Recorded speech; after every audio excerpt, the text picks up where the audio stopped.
Hello guys, मैं हूँ प्रिया। आज हम बात करेंगे माँ महामाई मंदिर के बारे में, जो कि उड़ीसा के गंजाम जिला के कविसूर्य नगर बोईरानी में एक बहुत ही चमत्कारी और परिचित मंदिर स्थित है। क्या आपको पता है कि माँ महामाई की उत्पत्ति कैसे हुई? चलिए जानते हैं इस कहानी को। सदियों पहले बरदिया तेली नाम के एक आदमी रह रहा था। वो बहुत ही मेहनती और अच्छा आदमी था। जंगल से मिलने वाले फल फूल और जड़ी बूटियों बाजार में बेचकर ही उसका गुजारा चलता था। एक दिन वो अपने बेटे के साथ जंगल से गुजर रहा था। अचानक एक बेहद सुंदर और अनजान स्त्री आई। उस स्त्री ने बरदिया तेली से रहने के लिए जगह और सहारा मांगी।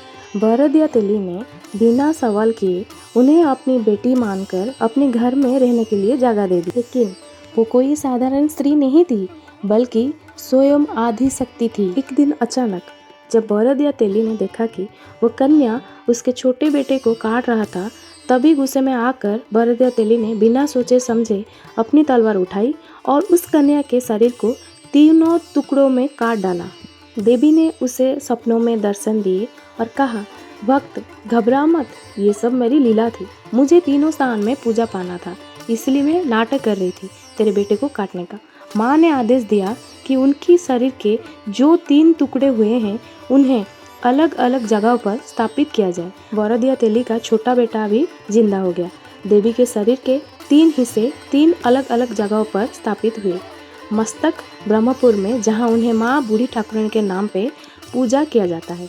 धड़ माँ कुरेसुनी के नाम से पूजा जाता है। पैर बोईरानी कविसूर्य नगर में, जहाँ वो माँ महामाई के रूप में विराजमान है। दोस्तों, माँ महामाई मंदिर की महिमा ही अलग है। कहते हैं यहाँ मांगी गई हर मनोकामना पूरी होती है, और सच बताओ तो यहाँ आने के बाद जो सुकून मिलती है वो शब्दों में बयान नहीं किया जा सकता। और हाँ, शनिवार को भक्तों की सबसे ज़्यादा भीड़ होती है। अश्विनी महीने में यहाँ का नज़ारा ही बदल जाता है, खास करके अष्टमी और नवमी के दिन। इस दिन बहुत बड़ा यज्ञ होती है और प्रसाद भी बना जाता है भक्तों के लिए। माँ का आशीर्वाद लेने दूर दूर से लोग आते हैं। लेकिन जो सबसे अनोखी बात है वो है मकर संक्रांति का दिन। रात के ठीक 1 बजे माँ अपने 10 अवतार में निकलते हैं पूरा गांव में घूमने के लिए। ये यात्रा पूरी रात चलती है और अगले दिन दोपहर 1 बजे माँ वापस मंदिर में लौट आती है। अगर आपको यहाँ आना चाहते हैं तो याद रखना, सुबह 4 से दोपहर 1 बजे तक और शाम के 4 से रात के 9 बजे तक मंदिर खुला रहता है।